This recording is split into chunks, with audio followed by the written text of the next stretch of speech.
easier for the users to understand. Back to you, Vinny. All right, thank you, Anand. Meanwhile, let's listen into some political reactions coming in on the Waqf bill tabling.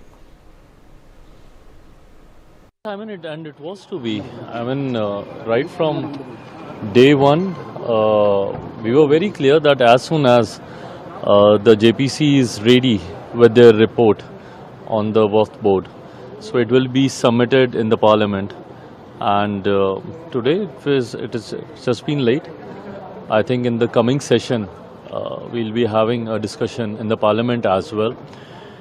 Me and my party, Lok Janshakti Party, Ram Vilas, always had this concern that every stakeholder connected with the Waqf board should get a chance to represent themselves. And there was no clause by clause discussion. No clause by clause discussion.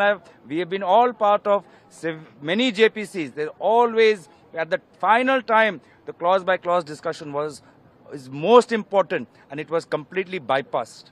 Why? Under whose pressure was the chairman acting? Under whose influence?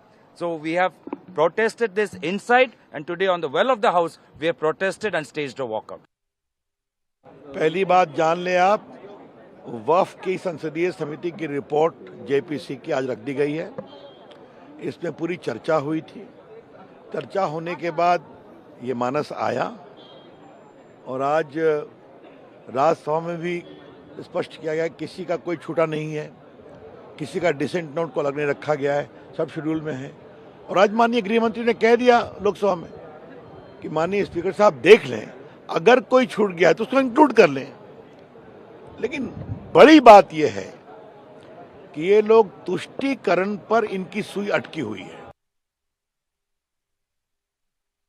जिस तरह से आज bill जो table हुआ है वक्फ board bill, तो जो विपक्ष के सभी जो मेंबर्स थे इस कमेटी में, उनकी कोई भी बात जो पॉइंट्स रखे गए विपक्ष के सदस्य द्वारा कमेटी में, तो वो नहीं माने गए हैं। और ये मनमाने तरीके से सरकार कहीं ना कहीं ध्यान भटकाने के लिए आखिरी दिन ये बिल लेकर आई है हाउस में, क्योंकि जहां सरकार ने 65,65,000 करोड़ रुपीस का बजट पेश किया है, वहीं ये लोग किसानों के मुद्दे पे और हमारे जो युवा साथी है उनके मुद्दे में कोई जवाब नहीं दे पा रही है। तो कहीं ना कहीं ध्यान भटकाने की राजनीति को देखते हुए ये बिल आज टेबल हुआ। जो डिसेंट नोट में कहा है वो मान जाओ, हम भी मान जाएंगे। तब आपके आगे की लड़ाई लड़ेंगे भैया, कोर्ट में भी लड़ेंगे, वहां भी लड़ेंगे, सब जगह। All right, Adani Green Energy has announced